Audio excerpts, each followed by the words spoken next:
Have you ever come across a pattern and you are completely confused with all the symbols, the signs, the lines, the arrows, and you cannot just interpret it? Well, you're not alone. And that is about to change in day 2 of Decode That Pattern. Hi, I am Margaret Ofasia. You can call me Maret. And today I'm going to be showing you the tools that you need in pattern making.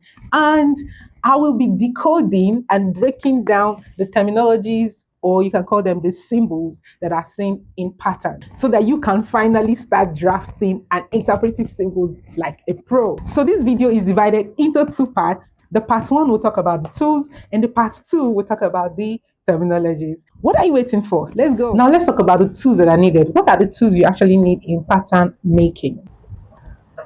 Now let's look at the tools that you need. First of all, you need your tape. You can see I have a tape on me. Just see the clip of this video will tell you that this is a fashion designer because of this tape. So yes, it is our symbol. Get your tape ready. So next you need your what? Pattern paper. This is a white pattern paper. It comes in white and in brown. I think there are still other colors. It just depends on your preference and what you're doing. So next is your ruler. You can get your straight rulers. So these are smaller size, these are medium size. Then we have the curves. The curve rulers are also important, but if you can't get your hands on them yet, don't worry. We can still be working with the straight ruler for now. But make sure you try as much as you can to get them. So the curves, this is called the pattern master. Let me put it on the board so you can see the shape.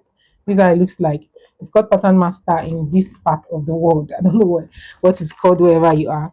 And actually like this particular curved ruler because you can use it to do a lot of things. You can do the straight line with it, as you can see here. Okay, this part has a straight line. You can do the straight line. You can do your curves like your armhole curve, neckline curves, and all that using this same curve ruler. So if you can try and get this, it will cover up for every other curve ruler that is out there. There are lots of rulers out there that makes the pattern drafting process easier for you. You can try and get your hands on them. Next, you're going to need your pencils and your pen, your marker, whichever that works for you, but pencil is just the best. Get a pencil. Then you also be needing your eraser. As long as you have pencil, you need eraser and your sharpener. Yeah, get it. You'll be needing them. Then here I have glue and I have my paper tape. This can work hand in hand. So if you don't have paper tape, you can get what? The glue. You'll be needing this for closing your patterns and all that, like closing your dart curves. Yeah, and for slash and spread, dart manipulations and all that.